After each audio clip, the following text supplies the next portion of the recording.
Hey, what's up, guys? This is Andre, or Chokenator if you know me from my stream, and for the past couple of years, I've been thinking a lot about how to get better at anything. Improvement systems and creating systems as opposed to setting goals. Like if you set a goal, the trajectory, you'll take yourself in that trajectory, but building the system, a system that can be reiterated, a system that can be improved on through repetition, a system that builds both cognitive function and instinct, stuff like that. Those are how we improve at anything. I've built mental models for improvement systems because I do want to get better at drawing. I want to get better at games. I want to get better at streaming YouTube videos, all that stuff. But one thing I'm realizing is that there is a missing piece in my own mental model of improvement, or at least a piece that I've only mildly tried to incorporate, but I think is actually one of the most important pieces, because a system cannot continue existing, and it cannot continue being reiterated unless it has fuel, unless it has some sort of economic engine, unless it has it needs that fuel to continue existing. And that system, for me, I'm just going to call it sustainability. And, that's a word that's thrown around a lot and means a lot of things. But to me, it just means if you're going to build a system of improvement, it has to be sustainable. That you as a person, or you as a person must be able to continue reiterating that system without any loss of resources.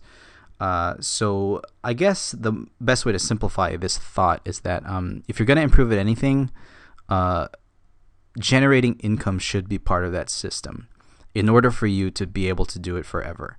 And for me, there are a lot of things I'm interested in, but there's only a few things that actually generate income.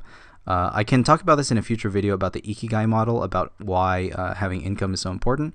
And I've studied a lot of business in the past couple of years, and generating income just means that you generate value for others, and not only that, but they would be willing to trade their things of value for your things of value, whether it's money, other things, or their time, their attention, whatever. It could be anything. And building that sustainability is not an obstacle for me, but okay, so the reason why it's pretty tough is because I've been learning a lot about flow states in the flow channel recently, right? So in the flow channel, if you want to get better at something, you want it to be challenging enough that you're stimulated, but not too challenging or you get anxious, and not too little of a challenge that you get bored. So when you're right in the middle, you'll actually have sort of a maximum both input of information and output of your work. And so the reason I've been really interested in the flow channel lately is because it has to do with boredom and anxiety and maximum happiness, right? That's the maximum happiness is in the middle, the satisfaction and fulfillment of doing the thing that you're doing. And the reason I like the flow channel is because you're able to trust your feelings. But if we just trust our feelings in everything we do, it means we're just going to give up on the things that are either too challenging or too bored instead of adjusting them, and we can move on to something else. But for me, the guiding principle of needing sustainability is what is going to keep me on the path of the things that will generate income. Obviously, I do want other things to generate income, like the stuff that I really, really like. But as of right now, I need to stick to the systems that generate income, the ones that have potential for sustainability, or the ones that are either sustainable already. But basically, I need to optimize the ones that are sustainable already, which can be potential enablers to build other systems. So that said, I know I'm talking in sort of deep terms here, and I feel like I can simplify this type of talk in future iterations. But the reason I'm making this video also an explanation for this format is because I want to get better at this.